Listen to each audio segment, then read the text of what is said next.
আসসালামু আলাইকুম প্রিয় ষষ্ঠ শ্রেণীর শিক্ষার্থীরা, আশা করি তোমরা ভালো আছো। আজকে আমরা তোমাদের সাথে শেয়ার করব বীজগাণিতিক রাশির জগৎ এর অনুশীলনের প্রশ্ন 2 নাম্বারটি। খুব সহজ কিছু অঙ্ক আমরা খুব আস্তে ধীরে শেয়ার করব, তোমরা আশা করি সহজে বুঝবে। প্রথমে দেখো, এখানে আমাদের কোশ্চেন দেওয়া আছে, আমাদের 6টি কোশ্চেন দিয়ে দেওয়া আছে। এই 6টি কোশ্চেনের মাঝখানে উল্লেখযোগ্য বিষয়টি হচ্ছে এই প্রক্রিয়াকরণ চিহ্ন ব্যবহার করে। আবার দেখো, এই প্রক্রিয়া চিহ্ন ব্যবহার করে, প্রক্রিয়া চিহ্ন মানে যোগ বিয়োগ গুণ বাড়, বলছে নিচের সম্পর্কগুলোকে বীজগণিতীয় রাশির মাধ্যমে প্রকাশ করো। অর্থাৎ বীজগণিতীয় রাশির মধ্যে আমরা প্রকাশ করব। তো 1 নাম্বার বলছে x এর 5 গুণ এর সাথে, কি বলছে দেখো, এখানে এই x এর 5 গুণ এর সাথে y এর 4 গুণ যোগ করো। আমরা এখন প্রক্রিয়াকরণের মাধ্যমে আমরা দেখব। শিক্ষার্থীরা কেউ যদি না বোঝো সেক্ষেত্রে অবশ্যই কথা বলবে, মানে কমেন্টস করবে, আর বুঝলে অবশ্যই থ্যাঙ্কস দেবে।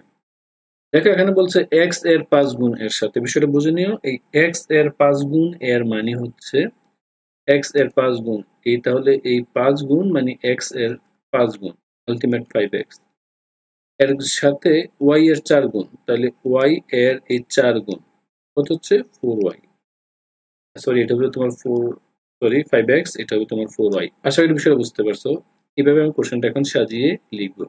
বলছে যোগ করতে বলছে, তাহলে দেখো আমাদের হচ্ছে এই x এর 5 গুণ মানে 5x আর y এর 4 গুণ 4y যোগ করতে বলছে। যোগ করো, আমরা এই মাঝখানে এই যোগ চিহ্ন দিয়েছি। শিক্ষার্থীরা, আশা করি তোমরা প্রথম কোশ্চেনটি সহজে বুঝতে পেরেছো। 2 নম্বর কোশ্চেনটি দেখো, বলছে একটি সংখ্যার দ্বিগুণ থেকে অপর একটি সংখ্যার 3 গুণ বিয়োগ। তাহলে একটি সংখ্যার দ্বিগুণ তো বুঝতে পারছো, আমরা এখানে শর্ট করে একটু বুঝিয়ে দিচ্ছি। এই মনে করি দেখো, এই একটি সংখ্যা হচ্ছে x, আশা করি এটা বুঝতে পারছো। একটি সংখ্যার দ্বিগুণ, তাহলে আমরা লিখতে পারি অপর সংখ্যাটি হচ্ছে y। তাহলে দুটি সংখ্যা বলছে, একটি সংখ্যার x, অপরটি সংখ্যা হচ্ছে y। তারপর এখানে কি বলছে, একটি সংখ্যার দ্বিগুণ থেকে অপর একটি সংখ্যার 3 গুণ বিয়োগ। তাহলে এখন আমরা একটি সংখ্যার দ্বিগুণ হলে দেখো, এই একটি সংখ্যার দ্বিগুণ মানে হচ্ছে 2x, থেকে অপর একটি সংখ্যার 3 গুণ, অপর একটি সংখ্যার 3 গুণ। তাহলে x মানে একটি এর দ্বিগুণ, মানে দ্বিগুণ এই একটি সংখ্যার, আলটিমেট এটা হবে 2x, আর অপর একটি সংখ্যার 3 গুণ, তাহলে এই 3 গুণ দেব, 3 গুণ দেব y, তাহলে কত 3y। বিয়োগ করতে বলছে, অর্থাৎ দ্বিগুণ থেকে 3 গুণ, এবার এটাকে বিয়োগ করতে বলছে, তাই এই 2x থেকে বিয়োগ করতে বলছে 3y। এটাই। শিক্ষার্থীরা, আশা করি তোমরা এই অংশটাও স্পষ্ট বুঝতে পেরেছো। আশা করি এটা নিয়ে তোমাদের কোনো প্রবলেম নেই। এবার আমরা চলে যাব তারপরে কোশ্চেনটাতে। দেখো তারপরে কোশ্চেন কি বলছে, বলছে স্বপ্না দোকান থেকে প্রতি ডজন, লক্ষ্য করো, প্রতি ডজন কমলা টাকা, লক্ষ্য করো, প্রতি ডজন কমলা টাকা প্রতি হালি ওয়াই টাকা ধরে মানে কিনলো, ক্রয় করে। 1 হালি কমলা ও 1 ডজন কলা ক্রয় করে। তো এখানে কোশ্চেনটা একটু এলোমেলো আছে, কোশ্চেনটা একটু, প্রিয় শিক্ষার্থীরা, কোশ্চেনটি একটু প্রবলেম ছিল।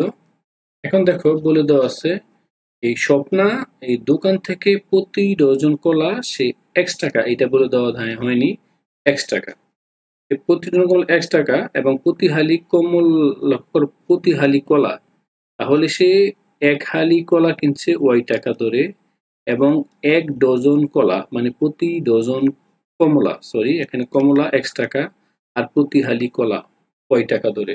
দেখো, এই ভালো করে মনে রাখো, কমলা কিনছে তোমার এই ডজন হিসাবে, এবং দেখো এই কলা কিনা হয়েছে হালি হিসাবে।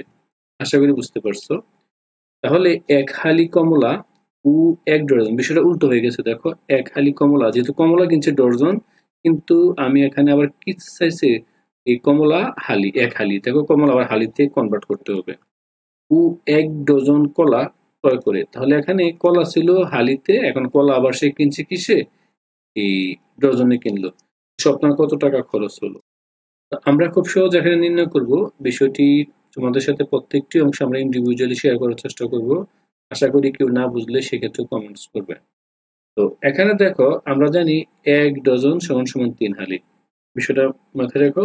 আর এটা আমরা সবসময় জানি, মুখস্থ করে ফেলবো আমরা। 1 ডজন সমান সমান 3 হালি। দেখো এখান থেকে প্রতি ডজন, লক্ষ্য করো, প্রতি ডজন কমলা x টাকা হারে।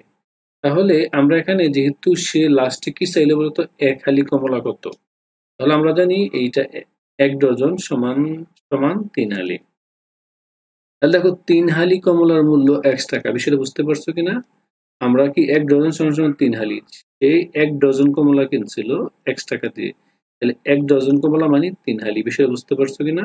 তাহলে 3 হালির মূল্য কত টাকা? x টাকা। আশা করি এটা বুঝতে পারছো, এটা একটা সিম্পলি বিষয়। এবার আমরা নির্ণয় করতে হবে, দেখো এই সুতরাং সে 1 হালি কিনতে চাইছিল, তাহলে 3 হালির দাম x টাকা, 1 হালির দাম অবশ্যই তোমার x/3 হবে। আশা করি তোমরা এটা বুঝতে পারছো, এটা নিয়ে আশা করি কারো কোনো কথা না। এবার দেখো আবার এখানে বলছে প্রতি হালি কলা দেখো y টাকা ধরে, তাহলে 1 হালি কলার মূল্য y টাকা। আশা করি এটা বুঝতে পারছো।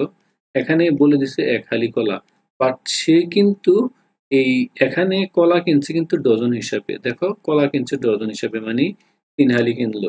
তাহলে আমরা এখন নির্ণয় করবো 1 হালির দাম y টাকা। তাহলে দেখো 3 হালির কলার মূল্য 3y টাকা। আশা করি তোমরা এটা বুঝতে পারছো। 3y এর মূল্য, হ্যাঁ, তো সুতরাং স্বপ্ন খরচ হলো এই সে কিনলো এখানে 1 হালি কমলা কিনলো, আর এখানে 1 ডজন বা 3 হালি কলা কিনলো। তাহলে কমলা কিনলো 1 হালি, তাহলে একটার দাম হচ্ছে তোমার কত এখানে x/3, প্লাস সে কিনলো 3 হালি বা 1 ডজন কলা, 1 ডজন কলার দাম হচ্ছে 3y, আমরা যে এখানে দেখিয়েছি। সুতরাং তার টোটাল খরচ হচ্ছে এই টাকাটাই, এখানে টাকা দিয়ে দিবা। আশা করি এটা তোমরা বুঝতে পারছো। খুব কঠিন নয়, এটা সহজে ছিল। আশা করি তোমরা এটা বুঝতে পারছো। এবার দেখো আমরা 4 নাম্বার কোশ্চেনটা আমরা সলভ করতেছি। যদি কেউ না বোঝো সেক্ষেত্রে অবশ্যই কমেন্টস করবে। দেখো বলছে a কে b দ্বারা গুণ করে, লক্ষ্য করো, a কে b দ্বারা গুণ করে প্রাপ্ত গুণফলকে c এর 7 গুণ। তাহলে a কে b দ্বারা গুণ করে, তাহলে a কে আমি গুণ করব b দ্বারা এবং c এর 7 গুণ, তাহলে c এর 7 গুণ মানে হচ্ছে 7c, আর a গুণন b মানে হচ্ছে ab। তাহলে a কে b দ্বারা গুণ করে প্রাপ্ত গুণফলকে c দ্বারা ভাগ করো। তাহলে আমরা কি করব, এটাকে আমরা প্রাপ্ত গুণফল দ্বারা ভাগ করব। আশা করি তোমরা এটা বুঝতে পারছো। এখন আমরা এটা স্পষ্ট করে সুন্দর করে তোমাদেরকে গুছিয়ে লিখতেছি। আশা করি তোমরা এটা দেখো, এটা হচ্ছে অর্থাৎ a কে b দ্বারা গুণ করছে, করে আমি এই c এর 7 গুণ দ্বারা ভাগ করেছি। আশা করি তোমরা এটা বুঝতে পারছো। এবার আমরা করব তারপরে কোশ্চেনটা। দেখো 5 নাম্বার কোশ্চেন এবং 6 নাম্বার কোশ্চেন আমি একটা টাইম লিখে ফেলতেছি, উত্তরটা পরে আবার একটা টাইম দেবো। দেখো 5 নাম্বার কোশ্চেন বলছে রবিন তার বোনের জন্য 5টি এবং বন্ধুদের প্রত্যেকের জন্য 3টি করে চকলেট ক্রয় করে সে মোট কতগুলো চকলেট ক্রয় করে।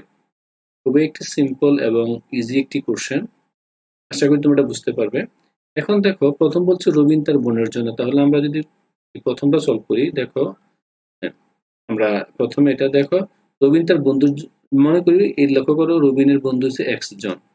বলছে রবিন তার বোনের জন্য 5টি এবং বন্ধুদের প্রত্যেকের জন্য 3টি করে চকলেট ক্রয় করলো। আশা করি বুঝতে পারছো। এখন আমাদের কি করতে হবে, এই দেখো, সুতরাং এখন কি হবে, এই সে তার, এখন বিষয়টা বন্ধু একজন, সুতরাং সে চকলেট ক্রয় করে কতটি চকলেট ক্রয় করবে, লক্ষ্য করো এই এখানে ভালোভাবে, রবিন তার বোনের জন্য 5টি এবং বন্ধুদের প্রত্যেকের জন্য 3টি করে চকলেট। তার বন্ধু যদি x জন হয়, তাহলে বন্ধু x জন, তার সাথে আমি কত 3টি করে চকলেট, অর্থাৎ প্রত্যেকে 3টি করে চকলেট পেল। এবং লক্ষ্য করো তার বোনের জন্য কয়টি চকলেট কিনলো, 5টি, অর্থাৎ এই প্লাস দিয়ে 5 লিখলাম। আশা করি এটা বুঝতে পারছো। এবং দেখো বলছে প্রতি প্যাকেটে 1 সংখ্যক বাবল গাম থাকলে নিচের চিত্রে মোট কতগুলো বাবল গাম আছে। এখানে বাবল গামের চিত্রটা আমরা এখানে দেখো, এই বাবল গামের এখানে তোমাদের চিত্রগুলো এখানে দিয়ে দেওয়া ছিল। বাবল গাম 1 2 3 4 5, দেখো বাবল গামের প্যাকেট হচ্ছে আমার কতটি বলতো। এখানে প্রশ্নটাকে ভালো করে বোঝো না, প্রশ্নগুলো এখানে ভালো করে বোঝা হয়েছে যে প্রতি প্যাকেটে 1 সংখ্যক, লক্ষ্য করো প্রতি প্যাকেটে 1 সংখ্যক বাবল গাম থাকলে নিচের চিত্রে কতগুলো বাবল গাম থাকবে। অর্থাৎ আমাদের এই এখানে ভালো করে দেখো তো, আমার প্যাকেট হচ্ছে কতটি, একটি দুটি, তাহলে প্যাকেট 2x তার সাথে কতটি বাবল গাম বেশি আছে, একটি দুটি তিনটি চারটি পাঁচটি বাবল গাম বেশি। বুঝতে পারছো, প্যাকেট হচ্ছে দুটি, মনে করে প্যাকেট সংখ্যা হচ্ছে x, তাহলে এখানে x হচ্ছে তোমার দুইটি প্যাকেট, এই কারণে একটি এই 2টি প্যাকেট, আর তার সাথে এই যেহেতু এটা এক্স বাবল গাম 5টি, 5 যুক্ত করবো। এখানে আর এক্স ধরবো না, কারণ বাবল গাম আলাদা ইন্ডিভিজুয়াল। শিক্ষার্থীরা, আশা করি তোমরা অঙ্কগুলো বুঝতে পেরেছো। অঙ্কগুলো খুব সহজ ছিল। সবাই ভালো থাকবে। আজকে এই পর্যন্তই। সবাইকে অসংখ্য ধন্যবাদ। আল্লাহ হাফেজ।